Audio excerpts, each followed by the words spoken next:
Good morning. I'm Rose from Grandma Rose's Open Pantry. Today we're going to do something different. I'm all the time doing something different. I went to my pantry to see what I had, and I had canned tuna and canned chicken. So I've heard of tuna burgers, I've heard of chicken burgers, but today we're going to have chicken tuna burgers. I'm making mine in a loaf. I've made salmon loaf, but I've never done it with the chicken and the tuna. So we're going to try it today. I've got two 5-ounce cans of tuna and two 12.5-ounce cans of chicken, and I've drained it really well. So this is just an experiment, and I think it's going to turn out really well, though. It's gluten-free. It's going to be gluten-free. We're going to start off by putting 2 tablespoons of Worcestershire sauce over our tuna and chicken. And I've got my tuna and chicken mixed up really well. All right. We're going to put a 1/4 cup of finely diced red peppers, a 1/3 cup of finely diced onions. I'm putting 2 teaspoons of minced garlic. And we'll stir that up good. Salt. You don't want to put much salt because your chicken and your tuna both have salt. Pepper. And I want to put some cayenne pepper in mine, just to kick it up a little bit. As Emerald Lagasse used to say, kick it up a notch. So I'm just sprinkling just a little bit, ever what you want to your taste. Okay. And I'll get this stirred up. We're going to put 2 eggs. And I'm going to put a little bit of Dijon mustard in it. I just think it'll be good because mustard is good on fish. So I just thought that we would squirt maybe 2 tablespoons, maybe. It's not coming out very fast, so it may look like it's more, but it's only about 2 tablespoons. Now my binder, since this is gluten-free, my binder for this is going to be almond flour and coconut flour. You can use gluten-free flour, but I'm trying to make it as low carb as I can. And if you are not watching your carbs or you're not gluten-free, then you can use saltines, you can use breadcrumbs as your binder. You can use Ritz crackers, bread, the like Italian style breadcrumbs, just whatever you want to use as your binder. So I'm putting 2 eggs.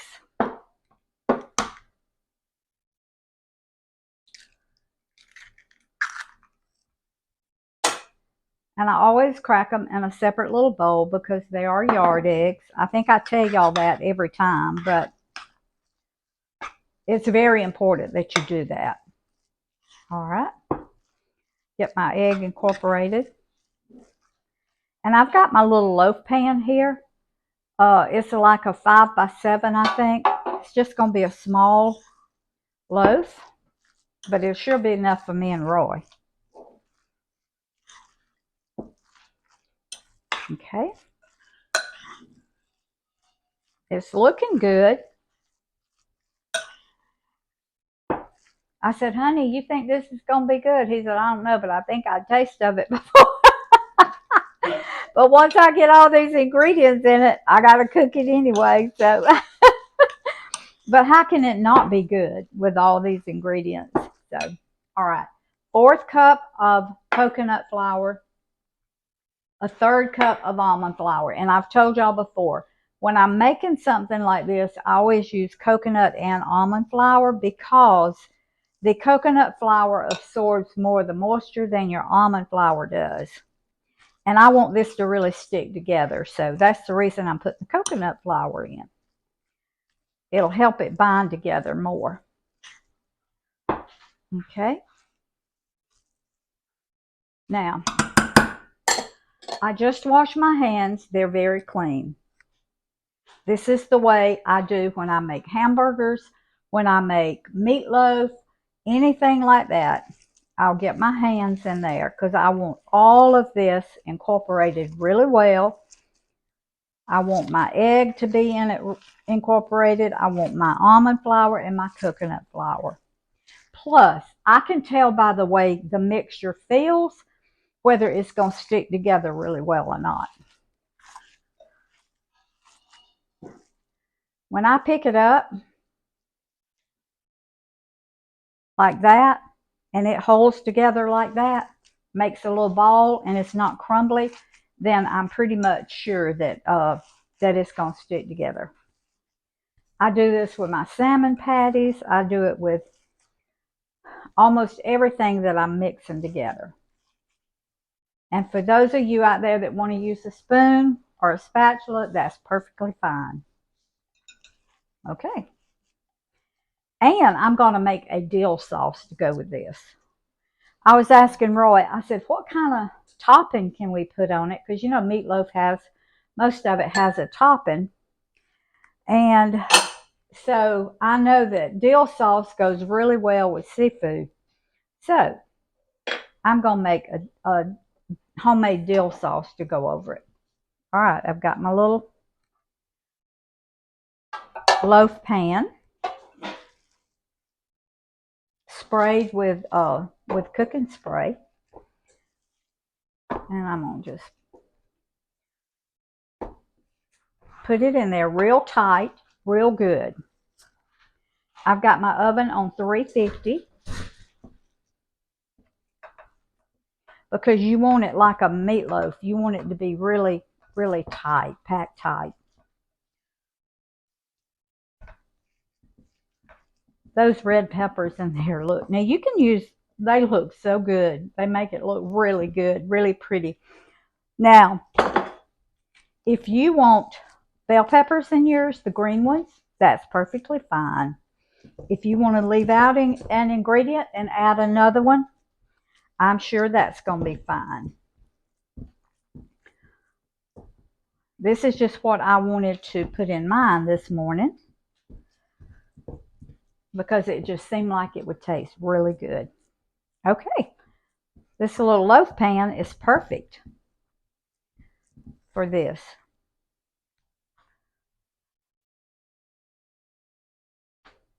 Now, there's not any fat in this, so I'm not going to have any fat cook out. But I'm hoping with my mustard and my Worcestershire that I put in there that it's going to have enough moisture in it. So, all right, my oven is up to temp. I'm going to put it in. Probably it's going to cook 30 or 40 minutes. So when it gets done, then I'll bring you back. And we're going to taste my experiment this morning. And if it's not good, I'll tell you. I'll tell you if it's not good. And I won't ever make it again. But if it's good, it's very healthy. Very low carb. And I'm all the time trying to come up with low carb recipes. So I'm really hoping this one is going to be good. See you back in a few minutes. Okay, y'all. It's time for the taste test. And I got my guinea pig Guinea pig is here. I got my guinea pig right here that's going to taste of it for me. It came out of the pan really well. Now, we're going to see how it cuts. So, I tasted a few of the little crumbs. It's very good. It's delicious. So, all right. And I cooked it 45 minutes. I cooked it until the internal temperature was 165. I think you really just have to do it 160, but I did it to 165 because I always want to be, I like mine well done. Okay. So I'm going to take this. Woo. Oh, wow.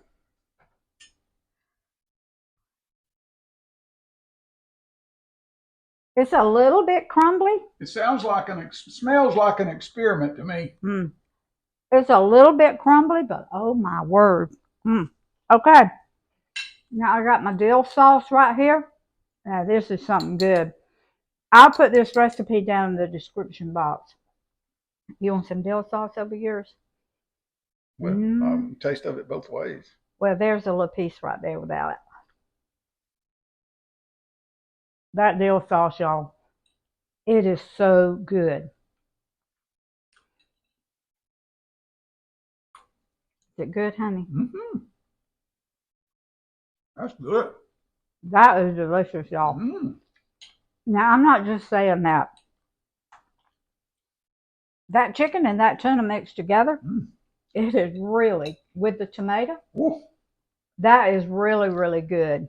Okay, I'm going to taste of her sauce. Oh, that sauce makes it, y'all. I've eaten dill sauce before, but this one's good. And I'm going to leave the recipe for y'all, because this is my homemade, my dill sauce right here. And I'm usually not fond of dill sauce, but this one is so good. That's good. That's good. It's got to be better than good. It's got to be. No, it is very good, isn't it, honey? Good.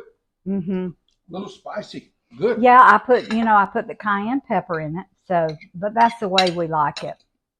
Okay. Ooh. Thank y'all for joining me for my experiment, and it turned out really, really good today. This looks like lunch to me. Well, it is going to be lunch. I got a couple of veggies back here cooking. So remember, food feeds the family, family feeds the heart, God feeds the soul. Put deliciousness back in healthy food. Now, this is really, really hot, so when it cools off a little bit, it's going to slice even better. That with the tomato and dill sauce. Isn't it good? Oh, yeah, that's worth eating. Okay, honey, come read what my shirt says. I don't know if I can. Yeah, you can. It doesn't make things easier. It makes things possible. Faith. Matthew 17:20. It doesn't make things easier. It just makes things possible. Matthew 17:30. Thank y'all for joining me today. Subscribe, hit that little notification bell, leave me a comment, and make this is really good. See y'all next time.